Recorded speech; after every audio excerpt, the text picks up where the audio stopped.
Welcome to our channel. Today's story has a very unusual and dynamic beginning, but after a couple of minutes of watching, you will understand what it was about. I screamed in fright when I saw Barbara, and she immediately covered her naked body with a blanket. Josh, who was also in the room, turned around with wide open eyes, and his hands hurriedly gathered clothes scattered all over the bedroom. However, a vase flying past his head prevented him from doing that. The man in his underwear jumped out of the open window and ran to his car. My wooden bat flew after him and hit the headlight, breaking it. The car quickly drove away from my yard, disappearing among the narrow streets. All this happened within 1 minute. Yes, you understood correctly.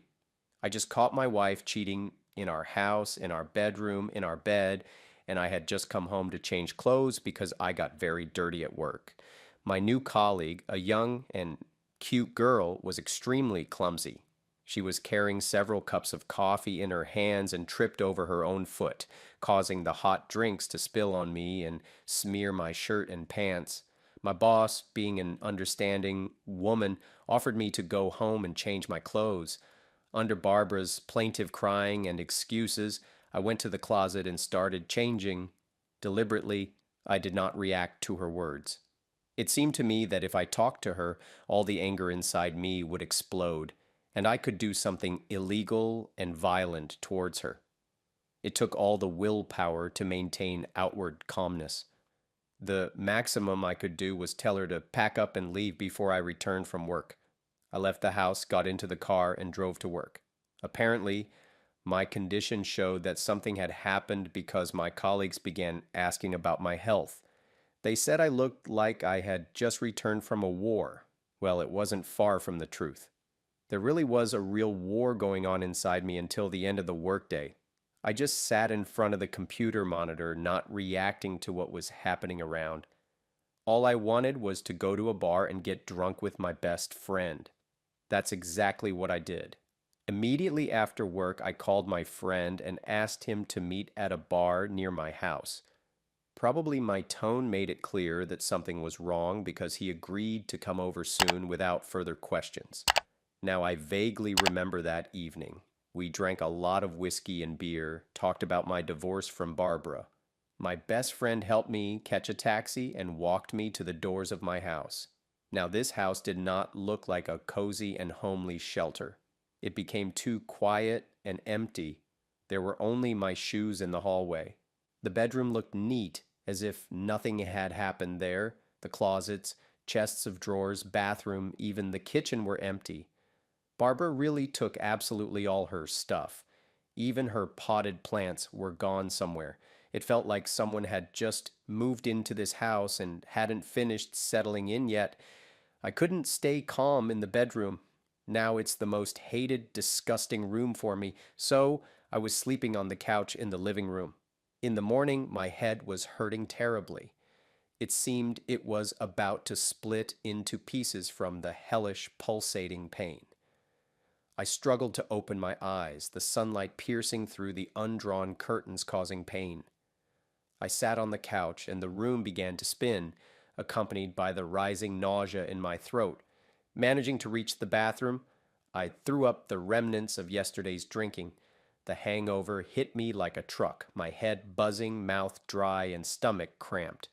With great effort, I forced myself to take a shower, brush my teeth, shave, and get dressed. Every movement felt incredibly difficult. Finally, I returned to the living room and collapsed on the couch. The thought of preparing for work alone made everything go dark before my eyes. Lethargically, I reached for the phone to call my boss and inform her I wouldn't be coming in today. However, my gaze fell on Barbara's photo on the nightstand, and memories of yesterday hit me hard. Hatred and disappointment overwhelmed me with renewed force. Suppressing those emotions, I knew the main thing now was to survive this hellish workday and see what happens next. Despite the severe hangover, I decided to go to work. In the empty house filled with memories of Barbara, I felt even worse, longing to switch my attention to other tasks and change the scenery. My colleagues immediately noticed my detached state, joking that I had apparently overindulged in alcohol the night before. Unable to bear it any longer, I shared the truth with them: how I caught Barbara with her lover, how he jumped out the window, and how my wife left the house. My colleagues were horrified and involuntarily cursed my wife, recognizing the severity of my situation. Their sincere sympathy and support touched me, providing the strength to endure the rest of the workday despite struggling to think straight and focus on simple tasks due to the hangover. After work, a sympathetic colleague offered to have coffee and talk. She inquired about my plans, and I firmly decided to divorce Barbara, as the marriage no longer made any sense to me. In the next few days, I intended to consult with a lawyer to understand the legal details of divorce and protect my rights as best as possible. I was also deeply concerned about our children with Barbara. They are only 5 and 7 years old, and it will be hard for them to endure their parents' divorce. I wanted to give them as much attention as possible, take them to parks, movies, zoos, in short, do everything to make them feel needed and loved during this difficult time. Besides, in case of a divorce, of course, I wanted to fight for custody of the children. I had a feeling that Barbara wouldn't be able to properly take care of them after finding a lover. I didn't want the children to grow up in a dysfunctional environment. Their safety and comfort were my top priority overall.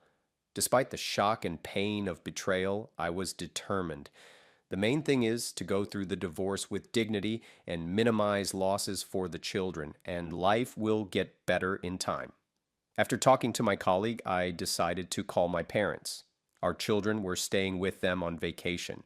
I bluntly announced that I caught Barbara cheating and was planning a divorce. My parents were shocked.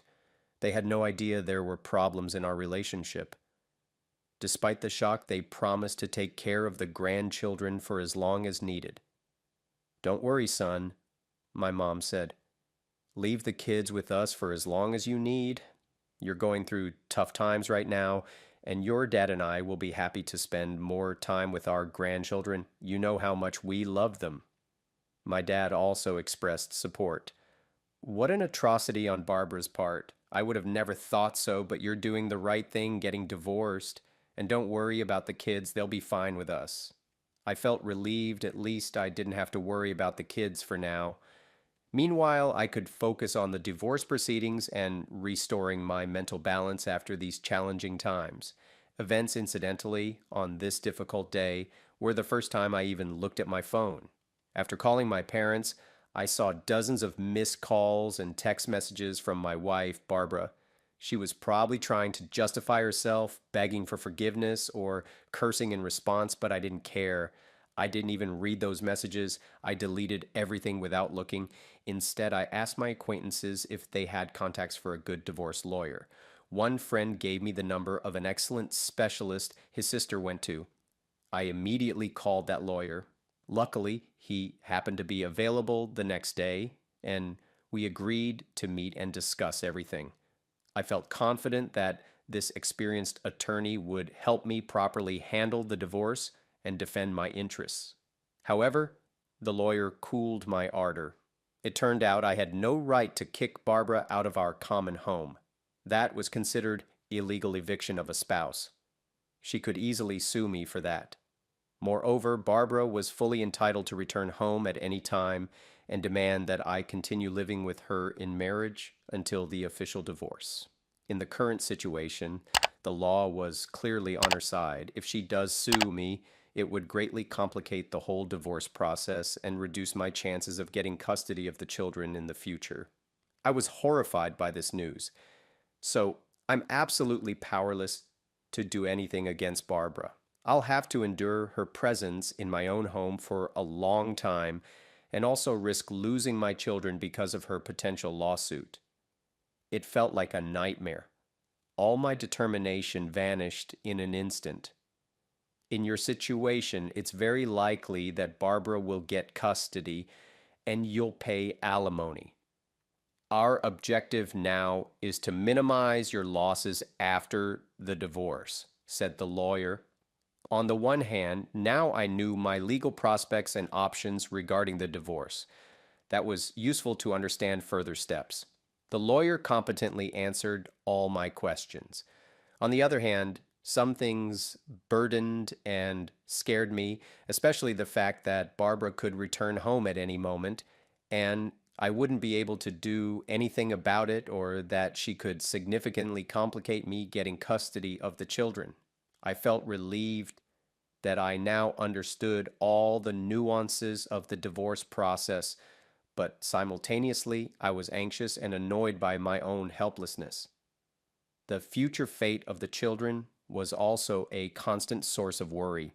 This mixture of conflicting emotions kept me on edge, feeling slightly calmer one minute and then agitated the next. I walked down the street, absorbed in my thoughts and concerns, facing difficult decisions on how to proceed in such an uncertain situation. Over the next few days, I tried to keep it together and not lose my mind over the uncertainty. Monette kept calling me, but I stubbornly didn't pick up. Every day, I half expected her to show up at the door with suitcases. On Friday, I picked the kids up from my parents to spend the weekend with them. On Saturday, we went together to our favorite pizzeria and played bowling, and the children were delighted. For a moment, it even seemed that everything was fine, just a dad with his kids spending a carefree day. However, closer to the evening, when the kids and I were watching a cartoon before bed, the doorbell suddenly rang unexpectedly. I froze, realizing it was Barbara. The kids happily screamed, "Mom!" and rushed to meet her. She stood at the door with a huge suitcase and several bags. The guilty smile on her face said it all. "Hi, can I come in? After all, this is still my house too." The perfect day collapsed in an instant. When the children went to their rooms and fell asleep, Barbara tried to talk to me, but I nipped all her attempts in the bud. I absolutely didn't want to talk about anything. All I said coldly was, "I need to go to bed. I have work tomorrow." After that, I started preparing my sleeping place on the couch in the living room. In the morning, I woke up to the noise in the kitchen. Barbara was making breakfast for the whole family, as if nothing had happened. When I entered the room, she smiled cordially. "Good morning. I made pancakes, your favorite. The kids already ate and went to get ready for school. Sit down. Let's have breakfast." She was clearly hoping that such homemaking gestures would establish contact and allow us to talk, but I remained distant. I had absolutely no appetite. I silently poured myself some coffee, took a sip, and put the cup in the sink. I grumbled, "I have to get to work," heading for the exit. Barbara's whole family breakfast just disgusted me. I wasn't ready to talk to her right now, maybe sometime later. That evening, when I returned from work, my wife approached me again. Her eyes were red from crying. "Listen, I know you don't want to talk to me right now, but sooner or later we'll have to do it," she sobbed. Before continuing, she said, "I didn't mean to betray you. It's just that night we had a little too much to drink with colleagues after work, and Josh gave me a ride home, and somehow it just happened. I swear it was only once. I regret it. Let's try to preserve the family for the sake of the children." However, her excuses only made me angrier, impaired judgment indeed, more like she just decided to misbehave at my expense. "I don't know what happened with you and how many times," I replied coldly, "but either way, I'm filing for divorce. Our relationship is over. Now, excuse me, I really need to rest after a working day." I turned to go to the bathroom and take a shower. I had no desire to listen to her pathetic excuses. The days before the divorce hearing were pure hell for me. I went to work like a zombie operating on autopilot. My boss even offered me paid leave so I could deal with family issues, but I refused because sitting at home would be even worse than just numbly functioning at work. That's where I least wanted to be. The only reason I came home was because of the kids. It was worth enduring for their sake. As for Barbara, she was clearly trying to appease me before the divorce. She cooked my favorite dishes, kept the house spotless, spoke to me gently. tried not to bother me unnecessarily. A couple of times, she even tried to seduce me physically, but her reconciliation attempts only angered me more. I didn't want anything from her except for this nightmare called divorce to end as soon as possible. Of course, the kids noticed that lately their parents were acting strange. I was gloomy and pensive, constantly distracted from all conversations. Barbara was also not at all like herself, quiet and sad. The children were worried. They didn't understand what was going on with Mom and Dad. One day, my son asked me, "Dad, has something happened between you and Mom? You argue all the time. My sister and I are concerned." I decided to have an honest talk with the kids and explain the situation in terms they could understand. I gently informed our children that their mom and I no longer love each other as we used to, and soon we will stop being husband and wife, meaning we'll get a divorce. They were upset by this news, but I assured them that we will both continue to love them and spend time with them, just living separately. I promised them they could always count on my support and care no matter what. This reassured the kids a little. Barbara kept desperately trying to regain my affection, apologizing and begging me to give her a chance to earn back my trust, but I only felt irritated. It seemed she didn't want to accept reality. Our relationship was over. I decided to take an indirect approach to make her understand. "All right," I said, "if you really regret it and want to regain my trust, you'll have to do something first.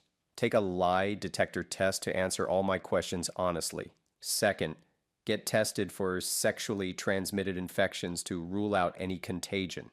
If the results come back negative, I may be able to forgive you." I understood these conditions would sound humiliating to her.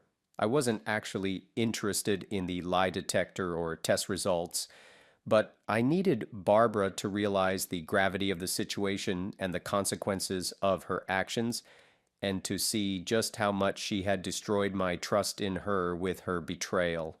Maybe then she would finally back off and stop clinging to our dead relationship. To my surprise, my wife agreed to these terms. She kept delaying the lie detector, apparently fearing uncomfortable questions, but she immediately got tested for infections, being absolutely confident of a negative result. However, an unpleasant surprise awaited her a few days later. The results showed that Barbara had tested positive for HIV. I was shocked by the news. In a panic, I immediately got tested too. Those were the most stressful days of my life as I awaited results. Thankfully, my indicators came back clean despite my wife's infidelity. I had avoided infection, but now had the opportunity for a special revenge. I just had to take advantage of it. I knew Josh was Barbara's colleague and worked with her in the same office. I understood what a commotion it would cause if it turned out colleagues were having intimate relations and transmitting a dangerous infection to each other. Moreover, there was a risk Barbara and Josh had slept not only with each other, but with other subordinates too. Getting them fired and subsequently disgraced would be the perfect revenge. After receiving Barbara's test results, I scheduled a meeting with the head of the company where my wife worked, explaining beforehand to his secretary the urgency of the matter. At the meeting, I relayed the situation. Barbara had cheated on me with her colleague Josh, possibly right in the office, violating corporate ethics. As a result, she had contracted HIV.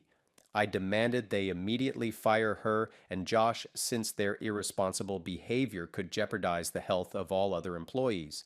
I reminded the manager that by law, the employer bears responsibility for the health and safety of employees. I described the scale of damage if these two had infected others. In this case, the employer had legal grounds to terminate my wife and her lover to ensure the safety of remaining staff and visitors. The gravity of it quickly dawned on the manager. He promised to investigate and take necessary action within his authority and current legislation. After such news, he would have no choice but to fire Barbara and Josh and demand all employees undergo mandatory HIV testing. When Barbara found out about her dismissal, she furiously attacked me. "It was you who lied to them, wasn't it? You accused me of things that never happened. In reality, you were the one cheating on me all these years. and you infected me with HIV. But now you're framing me as the guilty one, she yelled. I just bitterly smirked at these delusional accusations. Of course, it was just a desperate attempt at manipulation on her part. After all, according to my tests, I'm completely healthy and could not have transmitted HIV to her in any way. However, the mandatory HIV testing conducted at Barbara's company revealed a grim picture. It turned out that, in addition to my wife and Josh, several other employees had also tested positive. It looked like there really were some promiscuous sexual relations between colleagues there, and Barbara was far from the only victim of that debauched atmosphere.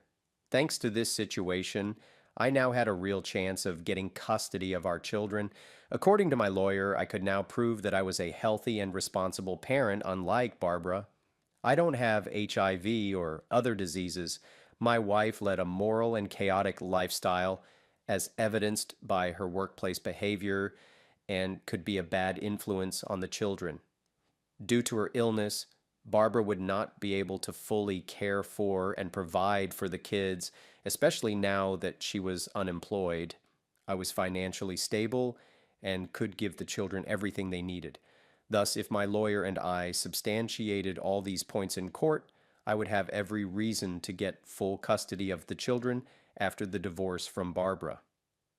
Divorce is like entering a new reality where you look at your life with a clean slate. Fortunately, after all that legal tangle, I became a real single parent with 2 kids on my hands.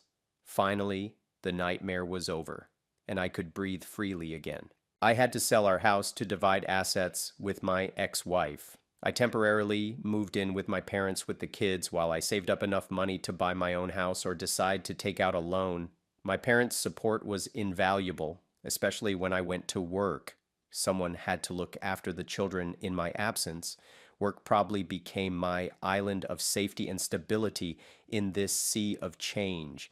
My boss knew about the difficult family situation, so she sometimes cut me some slack, allowing me to leave work early, for example. I turned down vacation time because I wanted to find a new home or apartment as soon as possible and get settled so my kids could live comfortably. Gradually, everything was falling into place, and calm was returning to my life, but not to my ex-wife's life. Finding herself in dire straits, Barbara sued Josh for deliberate HIV infection. Fear and anxiety stared reality in the face. That's what she was experiencing now. Her life became like a picture torn to pieces. Every trial was like a blow to her emotional state. Under stress and uncertainty about the future, Barbara lost weight, and her eyes reflected fatigue and melancholy. I used to be used to seeing joy on her face, but now it was the shadow of a past life. The lack of peace and the storm of emotions took their toll on her appearance. The sparkle in her eyes faded, her skin lost its freshness. When she came to visit the children, it was clear she wasn't paying proper attention to herself. Her hair was lifeless, and her clothes didn't fit as well. She seemed to have forgotten how important it is to take care of herself. My parents, having noticed these changes, expressed concern about her condition, but she seemed to have retreated far into her inner world, consumed by legal troubles and her own struggles. Time was not kind to her, and stress left its mark on her appearance, underlining just how difficult her days had become. Barbara did try to see the kids, but most times these were brief visits. I felt she lacked the strength and resources for regular interaction. The promises she made about caring for the children now seemed like empty assurances. I grasped the fact that she couldn't provide the level of care they needed. The lawsuits and her fight for her rights had consumed her to the point where she couldn't be fully present in the children's lives. During this time, my parents became a reliable pillar of support for the grandchildren, filling the void left by maternal care. As I worked on building our new life, my ex-wife became entangled in a maze of lawsuits and her own difficulties. The divorce not only exposed our personal disagreements, but also highlighted Barbara's incapacity to fulfill the role of a caring mother. Life after divorce involves taking many small steps. Initially, you navigate through a storm of emotions, gradually moving towards realism.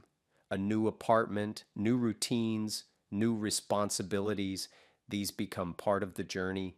Somewhere along the way, you begin to realize that you're okay, that you can handle it, and most importantly, that you're not alone in this swim. Family and children become your foothold, enabling you to move forward, taking little steps in your new life and rebuilding it anew.